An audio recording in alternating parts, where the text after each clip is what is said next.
പ്രിലിംസിനായി ഇനി 2 ഘട്ടങ്ങളുണ്ട്. അതുപോലെ അസിസ്റ്റന്റ് സെയിൽസ്മാൻ പരീക്ഷയിൽ നോട്ടിഫിക്കേഷൻ വന്നിട്ടുണ്ട്. അപ്പോൾ ഇതിനൊക്കെ തന്നെ മുൻകാല ചോദ്യങ്ങളിലൂടെ കടന്നു പോകുന്നത് വളരെ നല്ലതായിരിക്കും. 2200 ചോദ്യങ്ങളാണ് 10th പ്രിലിംസിനായി ഇതുവരെ PSC ചോദിച്ചിട്ടുള്ളത്. ആ 2200 ചോദ്യങ്ങളിൽ നിന്നുള്ള തിരഞ്ഞെടുത്ത ചില ചോദ്യങ്ങളിലേക്ക് പോകാം. ഹായ് ഫ്രണ്ട്സ്, ഞാൻ രഘുനന്ദനൻ MV. വിൻഡോജുവിൻ്റെ ഒരു പുതിയ ക്ലാസ്സിലേക്ക് സ്വാഗതം. അപ്പോൾ ക്ലാസ്സിലേക്ക് പ്രവേശിക്കുന്നതിന് മുമ്പ് നമുക്ക് daily YouTube videos, weekly live classes, അതുപോലെ തന്നെ PDF നോട്ടുകൾ, PSC അപ്ഡേറ്റുകളായി നമ്മുടെ ടെലിഗ്രാം ചാനലിൽ ജോയിൻ ചെയ്യുക. ഇതുവരെ ചാനൽ സബ്സ്ക്രൈബ് ചെയ്യാത്തവർ സബ്സ്ക്രൈബ് ചെയ്യുക, ബെല്ലൈക്കൺ ഒന്ന് ക്ലിക്ക് ചെയ്യുക. അപ്പോൾ ചാനലിൽ ജോയിൻ ചെയ്യാൻ നമ്മുടെ ടെലിഗ്രാം ചാനലിലും വാട്സപ്പ് ഗ്രൂപ്പുകളിലൊക്കെ ജോയിൻ ചെയ്യാനുള്ള ലിങ്ക് താഴെ നൽകിയിട്ടുണ്ട്. ഓക്കെ, നമുക്ക് ക്ലാസ്സിലേക്ക് പ്രവേശിക്കാം. കുടിവെള്ളത്തിനായി ഉപയോഗിക്കുന്ന വെള്ളത്തിൻ്റെ pH മൂല്യം എത്രയാണ്? കുടിവെള്ളത്തിനായിട്ട് ഉപയോഗിക്കുന്ന വെള്ളത്തിൻ്റെ pH മൂല്യം എന്ന് പറയുന്നത് 6.5 മുതൽ 8.5 വരെയാണ്. എത്രയാണ് കുടിവെള്ളത്തിനായിട്ട് ഉപയോഗിക്കുന്ന വെള്ളത്തിൻ്റെ pH മൂല്യം? 6.5 മുതൽ 8.5 വരെ. എന്താണ് ഈ pH എന്ന് പറഞ്ഞാൽ? Potential of hydrogen. Potential of hydrogen എന്നതിൻ്റെ ചുരുക്കെഴുത്താണ് pH മൂല്യം എന്ന് പറയുന്നത്. ഇത് ലായനികളിലും അതിൻ്റെ അമ്ല ക്ഷാര മൂല്യം അളക്കുന്നതിനുള്ള ഒരു ഏകകമാണ്. അതിൻ്റെ അമ്ലമാണോ ക്ഷാരമാണോ എന്നറിയുന്നതിന് ലായനികളെ അളക്കുന്നതിനുള്ള ഒരു യൂണിറ്റാണ്, ഒരു ഏകകമാണ് എന്തെന്ന് പറയുന്നത് pH മൂല്യം, പൊട്ടൻഷ്യൽ ഓഫ് ഹൈഡ്രജൻ എന്ന് പറയുന്നത്. ഒരു ലായനിയുടെ മൂല്യം 0 മുതൽ 14 വരെയുള്ള അക്കങ്ങളായിട്ടാണ് ഇതിൽ സൂചിപ്പിക്കുന്നത്. അതിലാണ് കുടിവെള്ളത്തിനായിട്ട് ഉപയോഗിക്കുന്ന ജലത്തിൻ്റെ pH മൂല്യം 6.5 മുതൽ എത്രയായിരിക്കണം? 8.5 വരെ ആയിരിക്കണം എന്ന് പറയുന്നത്. 7ൽ താഴെയാണ് pH എങ്കിൽ അതിനെ അമ്ല ഗുണമുള്ളവയെന്നും, 7ൽ കൂടുതലാണെങ്കിൽ pH മൂല്യമുള്ളവയെ ക്ഷാരഗുണമുള്ളവയെന്നും വേർതിരിക്കുന്നു. അപ്പോൾ കണ്ടില്ലേ, ഇവിടെ 6.5 to 8.5 എന്ന് പറയുന്നത് ഏകദേശം അധികം അമ്ലമോ അധികം ക്ഷാരമോ അല്ല. 7ൽ താഴെയാണെങ്കിൽ അത് അമ്ലമായിരിക്കും, 7ൽ കൂടുതലായിരിക്കും ക്ഷാരഗുണവും ഉണ്ടായിരിക്കും. ഈ ഏകകമനുസരിച്ച് ശുദ്ധജലത്തിൻ്റെ pH മൂല്യം എന്തായിരിക്കണം? 7 ആയിരിക്കണം. ഇതുപോലെ വ്യത്യസ്ത എന്നിൻ്റെ ലായനികളുടെ ദ്രാവകങ്ങളുടെയൊക്കെ pH മൂല്യം PSC പരീക്ഷയ്ക്ക് ചോദിക്കാറുണ്ട്. ഇപ്പം രക്തം എന്ന് പറഞ്ഞാൽ 7.4 അതിൻ്റെ pH മൂല്യം. അത് ക്ഷാരമാണ്. രക്തത്തിൻ്റെ pH മൂല്യം എന്താണ്? 7.4. അതെന്താണ്? ക്ഷാരമാണ്. ഓർത്തിരിക്കുക. കടൽ വെള്ളം 8. കടൽ വെള്ളം രക്തത്തെക്കാട്ടും കൂടും, ക്ഷാരഗുണം 8. എന്നാൽ നാരങ്ങ വെള്ളം വളരെ താഴെയാണ്, 2.4 അമ്ലമാണ്. ബിയർ 4.5 അമ്ലമാണ്. കാപ്പി 5 കേട്ടോ, അമ്ലമാണ്. ചായ 5.5, പാല് 6.5. അപ്പോൾ പാൽ 6.5, ചായ 5.5. വളരെ എളുപ്പമാണല്ലേ? 5.5, 6.5. കാപ്പി 5. അപ്പോൾ 5, 5.5, 6.5 ഓർത്തിരിക്കാൻ എളുപ്പമാണ്. കാപ്പി, പാൽ, ചായ. ബിയർ 4.5 തുടങ്ങും. നാരങ്ങ വെള്ളം 2.4, കടൽ വെള്ളം 8, രക്തം 7.4. അമ്ലത്തിൻ്റെ ഗുണങ്ങൾ എന്തൊക്കെയാണ്? അമ്ലത്തിന് പൊതുവെ, ഇപ്പം നാരങ്ങ വെള്ളത്തിനൊക്കെ പൊതുവെ പുളിരുചിയാണ് അല്ലേ? ഗാഢമായ അമ്ലങ്ങളും ശക്തമായ അമ്ലങ്ങളും തൊട്ടാൽ സാധാരണയായി പൊള്ളും ആണ് അമ്ലത്തിൻ്റെ. അമ്ലങ്ങൾ സാധാരണയായി ലോഹങ്ങളുമായി പ്രവർത്തിക്കുകയും ലോഹങ്ങളെ തുരുമ്പിപ്പിക്കുകയും ചെയ്യും. ക്ഷാരങ്ങളുമായി പ്രവർത്തിച്ച് ലവണവും ഉണ്ടാക്കും. അപ്പോൾ അമ്ലങ്ങൾ ലോഹങ്ങളെ തുരുമ്പിപ്പിക്കും, അതുപോലെ തന്നെ ക്ഷാരങ്ങളുമായി പ്രവർത്തിച്ച് ലവണവും ജലവും ഉണ്ടാകും. ഈ അമ്ല ലായനികൾക്ക് വൈദ്യുത ചാലകതയുണ്ട്. വൈദ്യുത ചാലകങ്ങളാണ്. ലയനിയിൽ അയോണുകളാണ് ഈ ചാലകതയ്ക്ക് നിധാനം. അമ്ലങ്ങൾ നീല ലിറ്റ്മസ് പേപ്പറിനെ ചുവപ്പ് നിറമാക്കുന്നു. ഓർത്തോളൂ, അമ്ലങ്ങൾ നീല ലിറ്റ്മസ് പേപ്പറിനെ എന്താക്കി മാറ്റും? ചുവപ്പ് നിറമാക്കും. ക്ഷാരത്തിൻ്റെ ഗുണങ്ങൾ എന്തെല്ലാമാണ്? ക്ഷാരത്തിന് ചവർപ്പ് ആണ് ഉണ്ടാവുക. സ്പർശം, അതൊരു വഴുവഴുപ്പാണ്. തൊട്ടാ പൊള്ളുകയല്ല ചെയ്യുക, വഴുവഴുപ്പാണ്. ജീവവസ്തുക്കളുമായി പ്രവർത്തിക്കുന്നു, ആസിഡുമായും പ്രവർത്തിക്കുന്നു. വൈദ്യുത ചാലകത എന്താണ്? ജലലായനികളും ഉരുകിയ അവസ്ഥയിലും വൈദ്യുതിയെ കടത്തിവിടുന്നു. അയോണുകൾ തന്നെയാണ് ഇവിടെയും വൈദ്യുതവാഹികളായി പ്രവർത്തിക്കുന്നത്. ക്ഷാരങ്ങൾ ചുവന്ന ലിറ്റ്മസ് പേപ്പറിനെ നീല നിറമാക്കും. ഓക്കെ, അവിടെ അമ്ലങ്ങൾ നീല ലിറ്റ്മസ് പേപ്പറിനെ ചുവപ്പ് നിറമാക്കും, ക്ഷാരങ്ങൾ ചുവന്ന ലിറ്റ്മസ് പേപ്പറിനെ നീല നിറമാക്കും. വാസസ്ഥലത്തിന് മാത്രം മറ്റ് സസ്യങ്ങളെ ആശ്രയിക്കുന്ന സസ്യങ്ങൾ ഏത് വിഭാഗത്തിൽപ്പെടും? വസിക്കാൻ വേണ്ടി ഏതൊന്നും പോഷകങ്ങളൊന്നും വലിച്ചെടുക്കില്ല, മറ്റ് ചെല്ലുകളിലാണ് അത് വളരുക. അങ്ങനെയുള്ള സസ്യങ്ങളാണ് എപ്പിഫൈറ്റുകൾ. അതുകൊണ്ട് സസ്യങ്ങൾക്ക് വലിയ പ്രയാസമൊന്നും ഉണ്ടാവില്ല, കാരണം പോഷകം ഊറ്റിയെടുക്കില്ല. ഭൂഖണ്ഡത്തിന് ഉദാഹരണം ഏതാണ്? ഭൂഖണ്ഡത്തിന് ഉദാഹരണം ഉരുളക്കിഴങ്ങാണ്. പയറുവർഗത്തിൽ ഉൾപ്പെടാത്ത വിത്തിനം ഏതാണ്? പയറുവർഗത്തിൽ ഉൾപ്പെടാത്ത വിത്തിനം ഹരിത ആണ്. ഹരിത വഴുതനയാണ്. ബാക്കി ലോല, ജ്യോതിക, മാലിക ഇതൊക്കെ പയർ ഇനങ്ങളാണ്. ശാരിക, മല്ലിക, മാലിക, വൈജയന്തി, ജ്യോതിക, ലോല.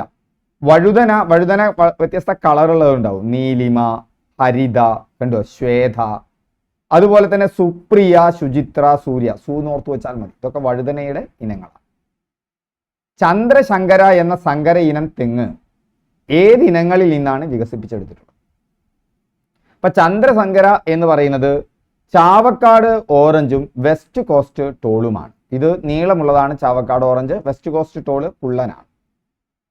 അപ്പൊ തെങ്ങിന്റെ ഉൽപാദന ശേഷിയുള്ള വിത്തിനങ്ങൾ, അതിൽ അത്യുൽപാദന ശേഷിയുള്ള വിത്തിനങ്ങൾ എന്ന് പറഞ്ഞാൽ നെടിയ ഇനം തെങ്ങുകളുണ്ട്, നല്ല നീളത്തിൽ വളരുന്നത്. അത് വെസ്റ്റ് കോസ്റ്റ് ടോള്, ഈസ്റ്റ് കോസ്റ്റ് ടോള്, രണ്ട് തീരപ്രദേശങ്ങളിലുമായിട്ട് വളരുന്നത്. ലക്ഷദ്വീപ് ഓർഡിനറി, ആൻഡമാൻ ഓർഡിനറി, കണ്ടോ, ലക്ഷദ്വീപിലെ ആൻഡമാനിൽ. പിന്നെ ഫിലിപ്പീൻസ് ഓർഡിനറി, കേരചന്ദ്ര എന്നൊക്കെ പറയും. കുറിയ ഇനം തെങ്ങുകൾ ചാവക്കാട് ഓറഞ്ച് ഉണ്ട്, കളറ് വരുമ്പോൾ ചാവക്കാട് ഗ്രീൻ, കണ്ടോ, ചാവക്കാട് വരുമ്പോൾ. ഗംഗാബോണ്ടം, അതുപോലെ തന്നെ ചെന്തെങ്ങ്, ഗൗളി ഗാത്രം, അതുപോലെ തന്നെ മലയൻ യെല്ലോ, മലയൻ ഓറഞ്ച്, മലയൻ ഗ്രീൻ, ഇതൊക്കെ കണ്ടോ കളറ് പറയുന്നുണ്ട്. പിന്നെ T into D, D into T ഒക്കെയാണ് 18ാം പട്ട. സങ്കര ഇനം എന്ന് പറഞ്ഞാൽ ലക്ഷഗംഗ. അപ്പൊ ലക്ഷഗംഗ എന്ന് വരുമ്പോൾ ഒന്ന് ലക്ഷദ്വീപ് ഓർഡിനറി, കണ്ടോ, ഗംഗ എന്ന് പറഞ്ഞാൽ ഗംഗാബോണ്ടം. ആനന്ദഗംഗ അത് ആൻഡമാനാണ്, ആനന്ദ എന്ന് പറഞ്ഞാൽ ആൻഡമാൻ ഓർഡിനറി, ഗംഗാബോണ്ടം. കേരഗംഗ അത് വെസ്റ്റ് കോസ്റ്റ്, പടിഞ്ഞാറൻ തീരത്താണല്ലോ Keralam, west coast, Gangabondam. Kerasankara west coast തന്നെയാണ്. ശങ്കര എന്ന് പറയുമ്പോൾ ചാവക്കാട്ട് ഓർമ്മ വരിക, ചാവക്കാട്ട് ഓറഞ്ച്. ചന്ദ്രശങ്കര, അവിടെ ശങ്കരൻ വന്നുകൊണ്ട് ചാവക്കാട്ട് ഓറഞ്ച് ഉണ്ട്. അതുപോലെ ചന്ദ്ര എന്ന് പറഞ്ഞാൽ west coast tall. Kerasree west coast tall, Malayan dwarf. Kera Saubhagya west coast ടോളും അതുപോലെ തന്നെ SSAയും ചേർന്നതാണ്. ഓക്കെ, എളുപ്പമാണല്ലോ. അപ്പൊ ഇനി ഇത് വന്നു കഴിഞ്ഞാൽ നമുക്കറിയാം ഇവിടെ എന്താ വന്നിട്ടുള്ളത്. ഇവിടെ ഏതാ ചോദിച്ചിട്ടുള്ളത്? ഇവിടെ ചോദിച്ചിട്ടുള്ളത് നോക്കൂ, തെങ്ങുമായി ബന്ധപ്പെട്ടാണ് ചോദിച്ചിട്ടുള്ളത്. ചന്ദ്രശങ്കര. ചന്ദ്ര എന്ന് കാണുമ്പോൾ നിങ്ങൾ എന്ത് ഓർക്കണം? ചന്ദ്ര എന്ന് കാണുമ്പോൾ ചാവക്കാട് ഓറഞ്ചും അതുപോലെ തന്നെ വെസ്റ്റ് കോസ്റ്റ് ടോളുമാണ് ചന്ദ്രശങ്കര എന്ന് പറയുന്നത്. ഓക്കെ, ക്ലിയർ ആയല്ലോ. അപ്പോൾ ഇത് ഒന്നും കൂടിയും എളുപ്പമാണ്. ആ വാക്ക് ഓർത്ത് വെച്ചാൽ തന്നെ കിട്ടും. ലക്ഷഗംഗ ലക്ഷദ്വീപും ഗംഗാബോണ്ടവും, ആനന്ദഗംഗ ആൻഡമാനും ഗംഗാബോണ്ടവും, കേരഗംഗ വെസ്റ്റ് കോസ്റ്റ് ടോളും ഗംഗാബോണ്ടവും, കേരസങ്കര വെസ്റ്റ് കോസ്റ്റ് ടോളും ചാവക്കാട്ട് ഓറഞ്ചും, ചന്ദ്രശങ്കര. ശങ്കര എന്ന് പറയുമ്പോൾ ചാവക്കാട് ഉണ്ടാവും, ചന്ദ്ര എന്ന് പറയുമ്പോൾ വെസ്റ്റ് കോസ്റ്റ് എടുക്കാം. കേരശ്രീ വെസ്റ്റ് കോസ്റ്റ്, കേര ചന്ദ്ര എന്നൊക്കെ വരുമ്പോൾ കേരശ്രീ വെസ്റ്റ് കോസ്റ്റും മലയൻ ഡാർഫും അങ്ങനെ പോകും. അപ്പോൾ ഇത് സിമ്പിളാണ്. ഒന്ന് ഓർത്ത് വെച്ചാൽ, അതിൻ്റെയൊക്കെ ടെക്നിക്ക് ഓർത്ത് വെച്ചാൽ വലിയ ബുദ്ധിമുട്ടില്ലാതെ നമുക്ക് മാർക്ക് നേടിയെടുക്കാൻ പറ്റും. താഴെ തന്നിരിക്കുന്ന ജോഡികളിൽ ഐസോടോപ്പുകൾ ഏതെല്ലാം? എന്താണ് ഐസോടോപ്പുകളുടെ പ്രത്യേകത? ഒരേ അറ്റോമിക നമ്പറും വ്യത്യസ്ത അറ്റോമിക മാസുമായിരിക്കും കേട്ടോ. അറ്റോമിക നമ്പർ എന്ന് പറഞ്ഞാൽ ഒരു ആറ്റത്തിലെ പ്രോട്ടോണുകളുടെ എണ്ണത്തെയാണ് അറ്റോമിക നമ്പർ എന്ന് പറയുന്നത്. അറ്റോമിക മാസ് എന്ന് പറഞ്ഞാൽ അതിലെ പ്രോട്ടോണുകളുടെ എണ്ണവും ന്യൂട്രോണുകളുടെ എണ്ണവും ചേർന്നതാണ്. അപ്പൊ ഇവിടെ സാധാരണയായി എന്താണ് നമ്മൾ എടുക്കുക? അറ്റോമിക നമ്പർ നമ്മൾ താഴത്ത് കാണുന്നതായിരിക്കും. ഒരേ അറ്റോമിക നമ്പർ ആയിരിക്കണം. ഇവിടെ രണ്ടോടത്തും ഒരേ അറ്റോമിക നമ്പർ ആണോ? അല്ല. ഇവിടെ രണ്ടോടത്തും അറ്റോമിക നമ്പർ 1, 2, 6 നോക്കൂ. ഇവിടെ വ്യത്യസ്തമാണ്, ഇവിടെ വ്യത്യസ്തമാണ്. അപ്പൊ ഇത് നോക്കിയാൽ തന്നെ അറിയാം. അപ്പോൾ ഇതാണ് ഐസോടോപ്പ്. കാരണം ഒരേ അറ്റോമിക നമ്പർ ആണ്, എന്നാൽ ഇവിടെ 6 കൂട്ടിയാൽ 6 ന്യൂട്രോണും ഇവിടെ 7 ന്യൂട്രോണുമാണ്. ഇത് കാർബണിന്റെ ഐസോടോപ്പ്. കാർബണിന്റെ അറ്റോമിക നമ്പർ 6 ആണ്. അപ്പൊ ഇവിടെ വരിക 2 മാത്രമാണ്. ഏതാണ് വരുന്നത്? 2 മാത്രം. ഇനി അത് കഴിഞ്ഞാൽ വരുന്നത് ഇവിടെ 4, ഇവിടെ 1 വരുന്നുണ്ട്. ഹൈഡ്രജൻ്റെ 1 ഇവിടെ എഴുതാൻ വിട്ടു പോയതാണ്. അപ്പോൾ അത് 1 കണ്ടു, ഇത് ഹൈഡ്രജൻ്റെയാണ്. ഡ്യൂട്ടീരിയം അതുപോലെ തന്നെ ട്രീഷ്യവുമാണ് ഹൈഡ്രജൻ്റെ ഐസോട്ടോപ്പാണ്. കാരണം ഇവിടെ രണ്ടോടത്തും അറ്റോമിക നമ്പർ 1. ഓക്കെ. അപ്പോൾ ഒരു മൂലകത്തിൻ്റെ ന്യൂട്രോണുകളുടെ എണ്ണം അതേ മൂലകത്തിൻ്റെ മറ്റൊന്നിലെ എണ്ണത്തിൽ നിന്ന് വിഭിന്നമാണെങ്കിൽ, ഒരു മൂലകത്തെ നിശ്ചയിക്കുന്നത് അതിലെ പ്രോട്ടോണുകളുടെ എണ്ണമാണ്. പ്രോട്ടോണുകളുടെ എണ്ണം വ്യത്യസ്തമായാൽ മൂലകം വ്യത്യസ്തമാകും. പക്ഷെ ന്യൂട്രോണിൻ്റെ എണ്ണം ഒരേ മൂലകത്തിന് തന്നെ വ്യത്യസ്ത ന്യൂട്രോണുകൾ കാണും. അപ്പോഴാണ് അവനെ ഐസോട്ടോപ്പുകൾ എന്ന് പറയുന്നത്. അതായത് ഒരേ അറ്റോമിക നമ്പറും വ്യത്യസ്ത മാസ് നമ്പറും ഉള്ളവയാണ് ഐസോട്ടോപ്പുകൾ. കാർബണിൻ്റെ ഐസോട്ടോപ്പുകൾ എന്ന് പറഞ്ഞാൽ 3 രൂപത്തിലാണ് വരുന്നത്. കാർബണിൻ്റെ ഏറ്റവും സാധാരണമായ ഐസോട്ടോപ്പ് കാർബൺ 612. കാർബണിൻ്റെ അറ്റോമിക നമ്പർ കാർബൺ 612, 6 പ്രോട്ടോണും 6 ന്യൂട്രോണും. എന്നാൽ അടുത്ത ഭാരമേറിയ ഐസോട്ടോപ്പായ കാർബൺ 13, ഇപ്പോൾ കാർബൺ 12 ഉണ്ട്, കാർബൺ 13 വരുമ്പോൾ 6 പ്രോട്ടോണും 7 ന്യൂട്രോണും. അത് 7 ന്യൂട്രോണുകളാണ്. കാർബണിൻ്റെ അറ്റോമിക നമ്പർ 6 വജ്രത്തിൻ്റെ വജ്രത്തിൽ പ്രധാന ഘടകം കാർബണാണ്. അതേ തന്നെയാണ് ഗ്രാഫൈറ്റ്. നമ്മുടെ പെൻസിലൊക്കെ ഉപയോഗിക്കുന്ന ഗ്രാഫൈറ്റും വജ്രവും ഒന്ന് തന്നെയാണ്. കാർബണിൻ്റെ ഏറ്റവും ശുദ്ധമായ ഐസോട്ടോപ്പ് ഏതാണെന്ന് അറിയാമോ? കാർബൺ 12. ഫോസിലുകളുടെ കാലപ്പഴക്കം നിർണ്ണയിക്കാൻ ഉപയോഗിക്കുന്ന ഐസോട്ടോപ്പ് കാർബൺ 14. ഫോസിലുകളുടെ കാലപ്പഴക്കം നിർണ്ണയിക്കാൻ ഉപയോഗിക്കുന്ന ഐസോട്ടോപ്പ് ഏതാണ്? കാർബൺ 14. ഫോസിലുകളുടെ കാലപ്പഴക്കം നിർണ്ണയിക്കുന്ന പ്രക്രിയയാണ് കാർബൺ ഡേറ്റിംഗ്. ബോക്സൈറ്റ് എന്നത് ഏത് ലോഹത്തിൻ്റെ അയിരാണ്? ബോക്സൈറ്റ് അലുമിനിയത്തിൻ്റെ അയിരാണ് കേട്ടോ. ലോഹങ്ങളും അയിരുകളും ഒന്ന് ഓർത്തു വെക്കണം. അലുമിനിയത്തിന് ബോക്സൈറ്റ് ആണ്. ഇരുമ്പിന് മാഗ്നറ്റൈറ്റും ഹേമറ്റൈറ്റുമാണ്. ഇരുമ്പിന് ഏതാണ്? ഹാമറ്റൈറ്റും മാഗ്നറ്റൈറ്റുമാണ്. ചെമ്പ് മാലക്കൈറ്റ് ആണ്. ചെമ്പ് ഏതാണ്? Malachite. Zinc calamine. Lead galena. Magnesium magnesite ആണ്. മാഗ്നറ്റൈറ്റ് ഇരുമ്പിൻ്റെയാണ്. മഗ്നീഷ്യം മാഗ്നസൈറ്റും ഡോളോമൈറ്റുമാണ്. ടൈറ്റാനിയം ഇൽമനൈറ്റും റൂട്ടൈലുമാണ്. യുറേനിയം പിച്ച് ബ്ലെൻഡ് ആണ്. തോറിയം മോണോസൈറ്റ് ആണ്. ഇപ്പോൾ ലോഹങ്ങൾ അയിരുകളിൽ അലുമിനിയം ബോക്സൈറ്റ്, ഇരുമ്പ് മാഗ്നറ്റൈറ്റ് ഹേമറ്റൈറ്റ്, ചെമ്പ് malachite, mercury cinnabar, zinc calamine, lead galena, magnesium മാഗ്നസൈറ്റും ഡോളോമൈറ്റുമാണ്. മാഗ്നറ്റൈറ്റ് എന്താണ്? ഇരുമ്പിൻ്റേതാണ്. ടൈറ്റാനിയം ഇൽമനൈറ്റും റൂട്ടൈലുമാണ്. യുറേനിയം പിച്ച് ബ്ലെൻഡ് ആണ്. തോറിയം മോണോസൈറ്റ് ആണ്. ഓർത്തിരിക്കുക. മൂലകങ്ങളെ അവയുടെ അറ്റോമിക നമ്പറിൻ്റെ അടിസ്ഥാനത്തിൽ ആദ്യമായി വർഗീകരണം നടത്തിയ ശാസ്ത്രജ്ഞൻ മോസ്ലിയാണ്. മൂലകങ്ങളെ അവയുടെ അറ്റോമിക നമ്പറിൻ്റെ അടിസ്ഥാനത്തിൽ ആദ്യമായി വർഗീകരണം നടത്തിയ ശാസ്ത്രജ്ഞൻ ആരാണ്? മോസ്ലി. എന്താണ് ഇവിടെ നമ്മൾ ഈ മൂലകങ്ങളുടെ വർഗീകരണം എന്ന് പറഞ്ഞാൽ? അപ്പോൾ നമുക്കൊന്ന് പോകാം. ഒരു ശുദ്ധ പദാർത്ഥത്തിൽ അടിസ്ഥാന ഗുണങ്ങളെല്ലാം ഉള്ളതും സ്വതന്ത്രാവസ്ഥയിൽ നിലനിൽക്കാൻ കഴിയുന്നതുമായ ഏറ്റവും ചെറിയ കണമാണ് അതിൻ്റെ തന്മാത്ര.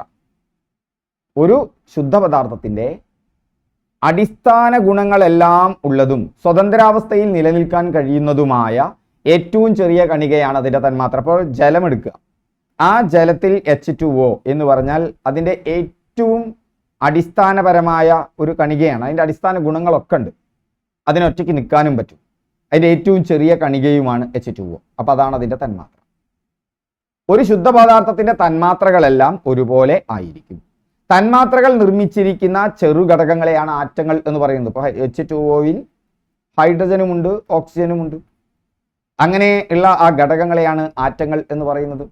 ഒരു ശുദ്ധ പദാർത്ഥത്തിൻ്റെ തന്മാത്രയിൽ ഒരേ ഇനം ആറ്റങ്ങളാണെങ്കിൽ അതിനെ മൂലകങ്ങൾ എന്ന് വിളിക്കുന്നു. ഇപ്പോൾ ഒരേ ഇനം ആറ്റങ്ങൾ മാത്രമേ ഉള്ളൂ. ഇപ്പോൾ H2O ഇല്ല, വെറും H മാത്രമേ ഉള്ളൂ വെച്ചാൽ അതിനെ ഒരു മൂലകത്തിൻ്റെ അതിൻ്റെ തന്മാത്രയിൽ ഇപ്പോൾ നമുക്കറിയാം ഓക്സിജൻ O2 എന്നുള്ള നിലയിലാണ് നിൽക്കുക. അപ്പോൾ അതിൽ എന്തേ ഉള്ളൂ? ഓക്സിജൻ മാത്രമേ ഉള്ളൂ. അപ്പോഴാണ് അതിനെ മൂലകം എന്ന് വിളിക്കുക. വ്യത്യസ്ത മൂലകങ്ങളെ ആറ്റങ്ങൾ ചേർന്നാണ് സംയുക്തങ്ങൾ ഉണ്ടാകുന്നത്. H2O ജലം അത് സംയുക്തമാണ്, കാരണം 2 വ്യത്യസ്ത ആറ്റങ്ങളുണ്ട്. അപ്പോൾ ഒരേ ആറ്റങ്ങൾ മാത്രമുള്ള പദാർത്ഥങ്ങളെയാണ് തന്മാത്രകൾ. ഒരേ ആറ്റങ്ങൾ മാത്രമുള്ളതാണ് ഒരു ശുദ്ധ പദാർത്ഥത്തിൻ്റെ അതിൻ്റെ ഏറ്റവും ചെറിയ ഏറ്റവും അടിസ്ഥാന ഗുണങ്ങളോട് ഒറ്റയ്ക്ക് നിൽക്കാൻ കഴിയുന്ന, സ്വതന്ത്രമായി നിലനിൽക്കാൻ കഴിയുന്നതെങ്കിൽ അതിനെ മൂലകം എന്ന് വിളിക്കും. ഇപ്പോൾ ഉദാഹരണത്തിന് ഓക്സിജൻ. എന്നാൽ ജലത്തിൽ അവിടെ 2 ആറ്റങ്ങളുണ്ട്, ഹൈഡ്രജനും ഓക്സിജനും ചേർന്നതാണ്, 2:1 എന്നുള്ള അനുപാതത്തിൽ ചേർന്ന്.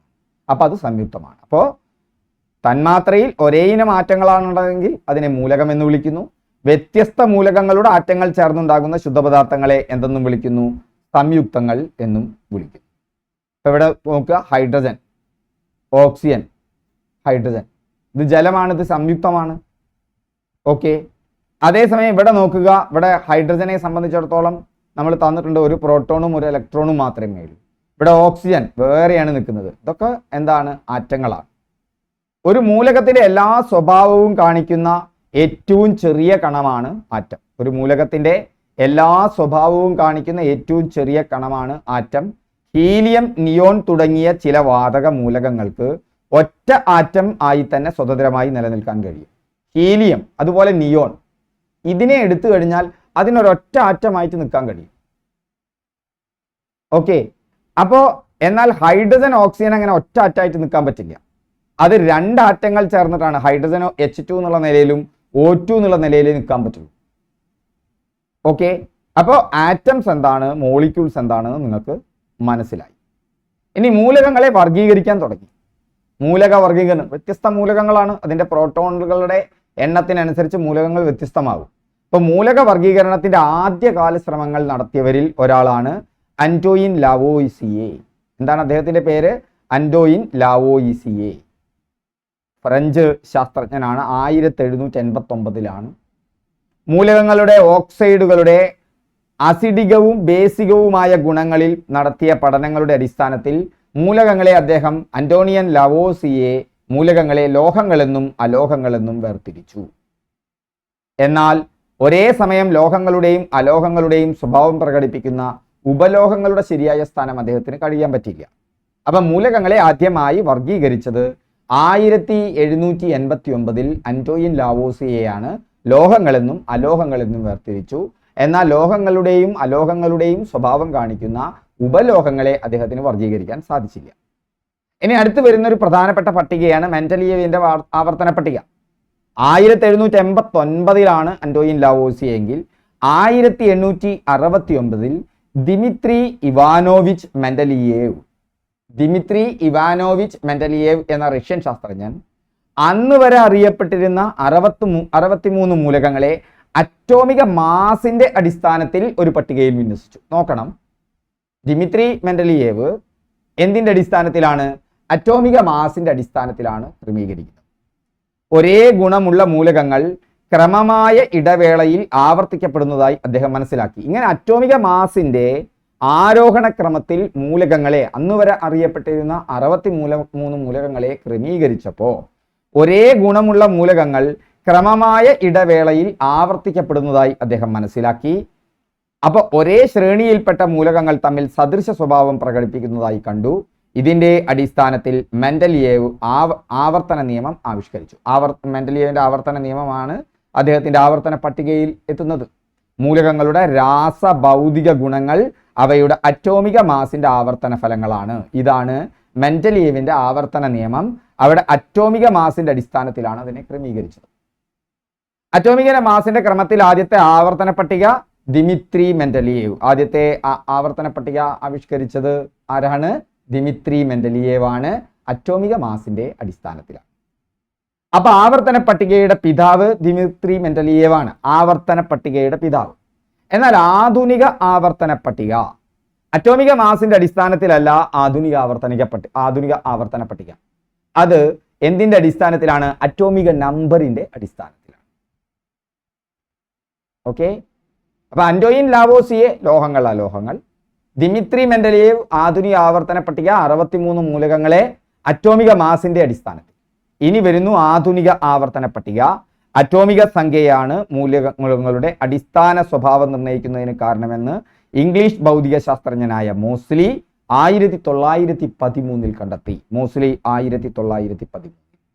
അതിനനുസരിച്ച് അറ്റോമിക സംഖ്യയുടെ ആരോഹണ ക്രമത്തിൽ മൂലകങ്ങളെ വിന്യസിച്ച് ആധുനിക ആവർത്തന പട്ടികയ്ക്ക് അദ്ദേഹം രൂപം നൽകി. ആധുനിക ആവർത്തന നിയമം എന്താണ് മോസ്ലിയുടേത്? മൂലകങ്ങളുടെ രാസഭൗതിക ഗുണങ്ങൾ അവയുടെ അറ്റോമിക സംഖ്യയുടെ ആവർത്തന ഫലങ്ങൾ, അത് അറ്റോമിക നമ്പർ. അതുകൊണ്ട് ആധുനിക ആവർത്തന പട്ടിക മോസ്ലിക്കാണ്. അറ്റോമിക നമ്പറിന്റെ അടിസ്ഥാനത്തിൽ മൂലകങ്ങളെ വർഗീകരിച്ചത് ഹെൻറി മോസ്ലി. ആധുനിക ആവർത്തന പട്ടികയുടെ പിതാവ് ഹെൻറി മോസ്ലി. മൂലകങ്ങളെ ശാസ്ത്രീയമായി വർഗീകരിച്ച പട്ടികയാണ് ആവർത്തന പട്ടിക. ആവർത്തന പട്ടിക, മൂലകങ്ങളുടെ ആവർത്തന പട്ടിക എന്നൊക്കെ അറിയപ്പെടുന്നത്. അറ്റോമിക നമ്പർ, ഇലക്ട്രോണിക് വിന്യാസം, ആവർത്തിച്ചുള്ള രാസഗുണങ്ങൾ എന്നിവയാൽ ക്രമീകരിക്കപ്പെട്ടിട്ടുണ്ട്. ആധുനിക ആവർത്തന പട്ടിക അറ്റോമിക നമ്പറിന്റെ അടിസ്ഥാനത്തിലാണ്. അതിൽ 18 ഗ്രൂപ്പുകളുണ്ട്. ഇങ്ങനെ കണ്ടോ, ഇങ്ങനെ കുത്തനെ ക്രമീകരിച്ചിരിക്കുന്ന കോളങ്ങളാണ് എന്തെന്ന് പറയുന്നത്, ഗ്രൂപ്പുകൾ എന്ന് പറയുന്നത്. അങ്ങനെ 18 ഗ്രൂപ്പുകളുണ്ട്. അങ്ങനെ വിലങ്ങനുള്ളതാണ് പിരിയഡുകൾ. അങ്ങനെ 7 പിരിയഡുകളും. ഓക്കെ, ഇപ്പൊ 18 ഗ്രൂപ്പുകൾ, 7 പിരിയഡുകൾ. ഒരു ജലതന്മാത്രയിലെ ആകെ ആറ്റങ്ങളുടെ എണ്ണം, ഒരു പേടിയും പേടിക്കണ്ടോ, H2O അല്ലേ ജലതന്മാത്ര. 2 ഹൈഡ്രജനും 1 ഓക്സിജനും അടക്കം 3 എണ്ണമാണ്. ബേക്കിംഗ് സോഡ എന്ന പദാർത്ഥത്തിന്റെ രാസനാമം, ബേക്കിംഗ് സോഡയുടെ രാസനാമം NaHCO3 ആണ്. സോഡിയം, ഹൈഡ്രജൻ, കാർബൺ, ഓക്സിജൻ 3 എണ്ണം ഉണ്ട്. ബാക്കിയൊക്കെ ഓരോന്നും. NaHCO3. സോഡിയം ബൈകാർബണേറ്റ്, അപ്പക്കാരം. ഊർജത്തിന്റെ ഡയമെൻഷണൽ സമവാക്യം എന്താണ്? ഈ ഡയമെൻഷണൽ സമവാക്യം ജസ്റ്റ് ഒന്ന് കേട്ടോളൂ, സ്കിപ്പ് ചെയ്ത് പോണ്ട, വളരെ എളുപ്പമാണ്. ഊർജത്തിനുള്ള ഇക്വേഷൻ നിങ്ങൾക്കറിയാലോ, E=mc² ആണെന്ന്. ഓർമ്മയുള്ളവരുണ്ടല്ലോ, അല്ലെങ്കിൽ ഇപ്പോൾ ഓർത്തു വെച്ചോളൂ. E=mc² ആണ് ഊർജത്തിന്റെ സൂത്രവാക്യം. അങ്ങനെ ഒരു സൂത്രവാക്യം എല്ലാവർക്കും അറിയാം അല്ലേ, E=mc². അവിടെ m എന്ന് പറഞ്ഞാൽ മാസാണ്. ആ മാസിന്റെ എമ്മിന് ഉള്ള ഡയമെൻഷൻ m1. ഇനി c എന്ന് പറഞ്ഞാൽ പ്രവേഗമാണ്, വെലോസിറ്റി, പ്രവേഗം. പ്രവേഗം എന്ന് പറഞ്ഞാൽ നിങ്ങൾക്കറിയാം എന്താണ് വെലോസിറ്റി, സദിശ അളവാണ്. വേഗത്തിന് ദിശ വരുമ്പോഴാണ് പ്രവേഗമായിട്ട് മാറുന്നത്. ഓക്കെ, പ്രവേഗം ഒരു ദിശ വന്നു മാത്രം. അപ്പൊ അവിടെ ദൂരമല്ല, സ്ഥാനാന്തരമാണ്. ദൂരത്തിന് ദിശ വരുമ്പോഴാണ് സ്ഥാനാന്തരം. ബൈ സമയം, അതിന്റെ സ്ക്വയർ അല്ലേ, സീന്റെ സ്ക്വയർ എന്ന് പറഞ്ഞാൽ അതിന്റെ സ്ക്വയർ. സ്ഥാനാന്തരം ദൂരം ആണ്, ദിശയുള്ള ദൂരമാണ്. സ്ഥാനാന്തരം അളക്കുക നമ്മൾ എന്താണ്, നമുക്കറിയാം ലെങ്തിലാണ് അല്ലെ, ലെങ്ത് ആണ് അതിനെ സൂചിപ്പിക്കുന്നത്. അപ്പൊ L. ഇനി അടി കിടക്കുന്ന സമയം T ആണ്, അപ്പൊ നെഗറ്റീവ് ഇടുക. അതിന്റെ സ്ക്വയർ, അപ്പൊ ഇവിടെ L², ഇവിടെ T⁻². നമുക്ക് എളുപ്പമായി m⁻1 L² T⁻². ഇതാ ഇവിടെ വരും. ഇതാണ് എന്തിന്റെ, ഊർജത്തിന്റെ ഡയമെൻഷണൽ സമവാക്യം. ഫാരൻഹീറ്റ് താപനില സ്കെയിലിൽ ജലത്തിന്റെ തിളനില എത്രയാണ്? ജലത്തിന്റെ തിളനില നിങ്ങൾക്കറിയാം, സാധാരണ സെൽഷ്യസിൽ പറയുമ്പോൾ 100 ഡിഗ്രി സെന്റിഗ്രേഡ് ആണ്. ഫാരൻഹീറ്റിൽ എത്രയാണ് എന്നുള്ളതാണ്. ഫാരൻഹീറ്റിൽ അത് 212 ഡിഗ്രി ഫാരൻഹീറ്റ് ആണ്. 212 ഡിഗ്രി. സെൽഷ്യസിനെ ഫാരൻഹീറ്റ് ആക്കാൻ നിങ്ങൾ സെൽഷ്യസിനെ 9/5 കൊണ്ട് ഗുണിച്ച് 32 കൊണ്ട് എന്ത് കൂട്ടിയാൽ മതി. ഇപ്പൊ നോക്കൂ, ഇവിടെ ജലത്തിന്റെ തിളനില 100 ആണ്, 100 ഡിഗ്രിയാണ്. 100/5 20 ആണ്. 20 9 180 ആണ്. 180 32 കൂടി കൂട്ടിയാൽ 212 ആണ്. അത്രയേ ഉള്ളൂ. ക്ലിയർ? താഴെ കൊടുത്തിരിക്കുന്നവയിൽ വിശിഷ്ട താപധാരിതയുള്ളത് തെരഞ്ഞെടുക്കുക. വിശിഷ്ട താപധാരിത, ജലത്തിനാണ് വിശിഷ്ട താപധാരിതയുള്ളത്. എന്താണ് ഈ വിശിഷ്ട താപധാരിത എന്ന് പറഞ്ഞാൽ? സിമ്പിൾ ആണ്, ശ്രദ്ധിച്ചോളൂ. ഇതൊക്കെ SCERT ബുക്ക് തന്നെയാണ്. വെള്ളവും വെളിച്ചെണ്ണയും വെവ്വേറെ ചൂടാക്കുക. ചീനച്ചട്ടിയിൽ 100 ഗ്രാം വെളിച്ചെണ്ണയും മറ്റൊന്നിൽ 100 ഗ്രാം ജലവും എടുത്ത് ഒരുപോലെ ചൂടാക്കിയാൽ വെള്ളത്തിൽ തൊട്ട് നോക്കി ചൂടായി എന്ന് പറയും. എന്നാൽ വെളിച്ചെണ്ണയിൽ തൊട്ട് നോക്കിയാൽ പൊള്ളിപ്പോകും. എന്താ കാരണം? ഒരേ അളവിൽ 2 വസ്തുക്കൾ എടുത്ത് ഒരുപോലെ ചൂടാക്കിയപ്പോൾ വെളിച്ചെണ്ണയുടെ താപനില വളരെ ഉയർന്നു. അതായത് ഒരേ അളവിലുള്ള വസ്തുക്കളാണെങ്കിൽ അവയുടെ താപനില 1 ഡിഗ്രി സെന്റിഗ്രേഡ് ഉയർത്താൻ ആവശ്യമായ താപത്തിന്റെ അളവ് വ്യത്യസ്തമാണ്. വെള്ളത്തിന് കൂടുതൽ താപം വേണം. വെള്ളത്തിന് എന്ത് വേണം? കൂടുതൽ താപം വേണം. എന്നാൽ വെളിച്ചെണ്ണയ്ക്ക് അത്ര താപം വേണ്ട, പെട്ടെന്ന് ചൂടാവും. ഓരോ വസ്തുക്കളുടെയും 1 kg പദാർത്ഥത്തിന്റെ താപനില 1 ഡിഗ്രി സെന്റിഗ്രേഡ് ഉയർത്താൻ ആവശ്യമായ താപത്തിന്റെ അളവാണ് ആ വസ്തുവിന്റെ വിശിഷ്ട താപധാരിത. അതായത് വെള്ളവും വെളിച്ചെണ്ണയും എടുത്ത് ചൂടാക്കിയാൽ ഒരേ ചൂടിൽ വെളിച്ചെണ്ണ പെട്ടെന്ന് ചൂടാവും, വെള്ളം ചൂടാവില്ല അത്ര പെട്ടെന്ന്, കമ്പയർ ടു വെളിച്ചെണ്ണ. അപ്പൊ ഒരു പദാർത്ഥത്തിന്റെ 1 kg മാസ്, ആ 1 kg മാസിന്റെ താപനില 1 ഡിഗ്രി സെന്റിഗ്രേഡ് ഉയർത്താൻ എത്ര ചൂട് വേണം? അതിനെയാണ് അതിന്റെ വിശിഷ്ട താപധാരിത എന്ന് പറയുന്നത്. ജലത്തിന്റെ വിശിഷ്ട താപധാരിത എത്രയാണെന്നാ പറയുന്നത്? ജലത്തിന്റെ വിശിഷ്ട താപധാരിത എന്ന് പറയുന്നത് 4200 joule per kilogram degree centigrade ആണ്. അപ്പൊ വിശിഷ്ട താപധാരിത എന്ന് പറയുന്നത് ജലം 4200 ആണ്. എന്നാൽ അത്ര ചൂട് വേണ്ട വെളിച്ചെണ്ണയ്ക്ക് 2100 ആണ്. അതിനേക്കാൾ പെട്ടെന്ന് ചൂടാവും മെർക്കുറി 140 ആണ്. അതിനേക്കാൾ പെട്ടെന്ന് താപനില ഉയരുന്നതാണ് ലെഡ് 130 ആണ്. ഇരുമ്പ് ഈ മെർക്കുറിയേക്കാൾ കൂടും ഇവിടെ വരണം. അപ്പോൾ 4200 ജലത്തിനാണ് വിശിഷ്ട താപധാരിത. ഈ വെളിച്ചെണ്ണ, മെർക്കുറി, ഇരുമ്പ്, ലെഡ് തുടങ്ങിയവ SCERT ബുക്കിൽ നിന്ന് ആ ടേബിളിന്റെ അടിസ്ഥാനത്തിൽ ചോദിച്ച ചോദ്യമാണ്. ജലത്തിനാണ് അവിടെ വിശിഷ്ട താപധാരിത കൂടുതൽ. പ്രകൃതിയുടെ അടിസ്ഥാന ബലങ്ങളിൽ ഏറ്റവും ശക്തി കുറഞ്ഞത് ഏത്? 4 അടിസ്ഥാന ബലങ്ങളാണ് പ്രകൃതിയിലുള്ളത്. അതിൽ ഏറ്റവും ശക്തി കുറഞ്ഞത് ഗുരുത്വാകർഷണ ബലമാണ്. പക്ഷെ ഗുരുത്വാകർഷണ ബലം യൂണിവേഴ്സൽ ആണ്. എല്ലായിടത്തും, പ്രപഞ്ചത്തിൽ എല്ലായിടത്തും കാണുന്ന ബലമാണ് ഗുരുത്വാകർഷണ ബലം, സാർവത്രികമാണ്. പ്രകൃതിയിൽ ഏതെല്ലാമാണ് ഈ അടിസ്ഥാന ബലങ്ങൾ? ഒന്ന് സ്ട്രോങ് ന്യൂക്ലിയർ ഫോഴ്സ്, പ്രബല ന്യൂക്ലിയർ ബലം. മറ്റൊന്ന് വീക്ക് ന്യൂക്ലിയർ ഫോഴ്സ്, ദുർബല ന്യൂക്ലിയർ ബലം. ഗ്രാവിറ്റേഷണൽ ഫോഴ്സ്, ഗുരുത്വാകർഷണ ബലം. ഇലക്ട്രോ മാഗ്നറ്റിക് ഫോഴ്സ്, വൈദ്യുത കാന്തിക ബലം. ഇങ്ങനെ 4 അടിസ്ഥാന ബലങ്ങളാണ് പ്രകൃതിയിലുള്ളത്. സിമ്പിൾ അല്ലേ?